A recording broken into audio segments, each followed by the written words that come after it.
मध्य प्रदेश के अलग अलग कोनों में लगातार धर्मांतरण और लव जिहाद के मामले सामने आ रहे हैं। बीते 2 दिन पहले इंदौर के ही अंदर एक छोटे से किराए के मकान में 80 लोगों को प्रार्थना करवाकर उनका धर्म परिवर्तन करवाने का प्रयास किया गया। अब सवाल ही उठता है कि धर्मांतरण और लव जिहाद बंद कैसे हो। तो मध्य प्रदेश के अशोकनगर जिले में एक गांव है जहां पर यह बंदोबस्त कर लिया गया है। नमस्कार, मैं आशुतोष भार्गव, आप देख रहे हैं आयुध।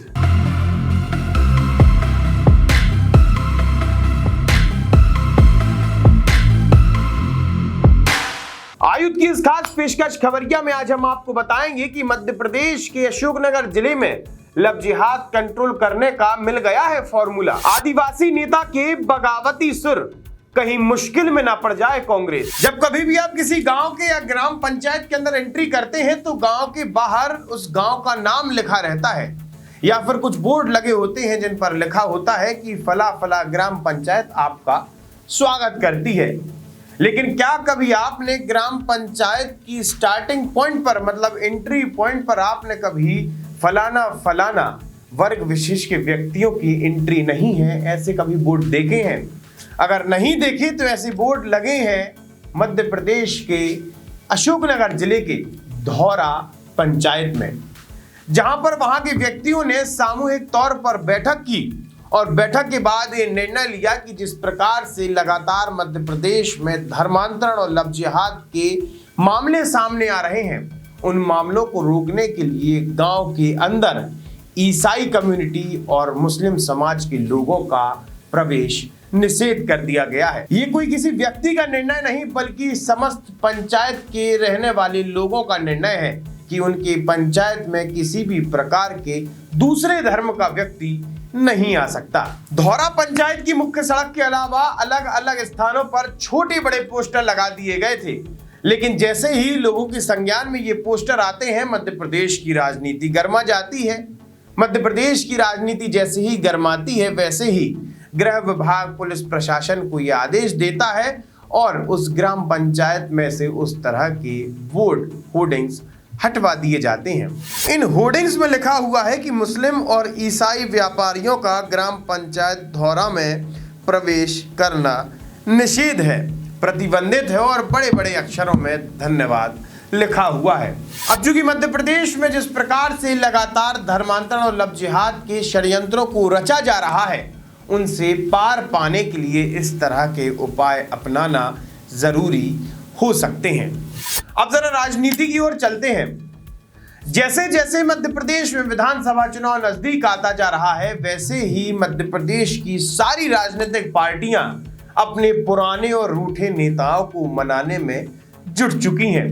कोई भी किसी भी प्रकार की रिस्क लेने को तैयार नहीं है, लेकिन इस बार जो चुनाव में एक बड़ा फैक्टर हो सकता है वो है मध्य प्रदेश के आदिवासी वोटर्स।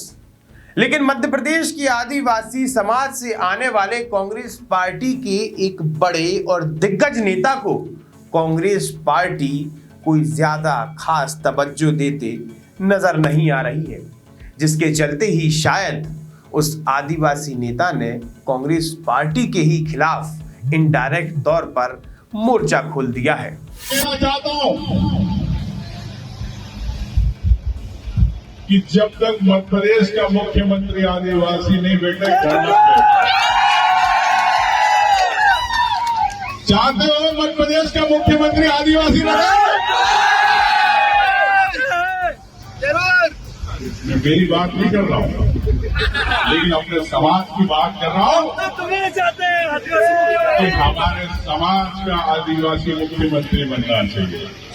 कांग्रेस पार्टी के दिग्गज नेता और मध्य प्रदेश के पूर्व मंत्री, साथ ही कांग्रेस पार्टी इन्हें कई बार अलग अलग राज्यों की अलग अलग जिम्मेदारी दे चुकी है, जिनका नाम है उमंग सिंघार। लेकिन इन दिनों उमंग सिंघार अपनी ही पार्टी से नाराज नजर आ रहे हैं। उमंग सिंघार का ये साफ कहना है, जो आपने बयान सुना उसमें, कि अब मध्य प्रदेश को आदिवासी मुख्यमंत्री मिलना चाहिए। पिछले सप्ताह कांग्रेस पार्टी ने अपनी 2 महत्वपूर्ण सूचियां जारी की थी, पहली चुनाव समिति और दूसरी चुनाव अभियान समिति। चुनाव अभियान समिति का अध्यक्ष बनाया था कांतिलाल भूरिया को, जो कि आदिवासी वर्ग से आते हैं। लेकिन इन दोनों ही सूचियों में कहीं भी उमंग सिंघार का नाम नजर नहीं आ रहा था, जिसके बाद उमंग सिंघार ने शायद अपनी ही पार्टी के खिलाफ मोर्चा खोल दिया है। और इस तरह इस समय पर इस प्रकार का मोर्चा खुलना कांग्रेस पार्टी को बहुत नुकसानदायक साबित हो सकता है। आप जुड़े रहिए हमारे साथ, देखते रहिए आयुध। आप हमारे चैनल को सब्सक्राइब कर सकते हैं। हम फेसबुक, इंस्टा, यूट्यूब, ट्विटर हर जगह मौजूद हैं। आपका बहुत बहुत धन्यवाद।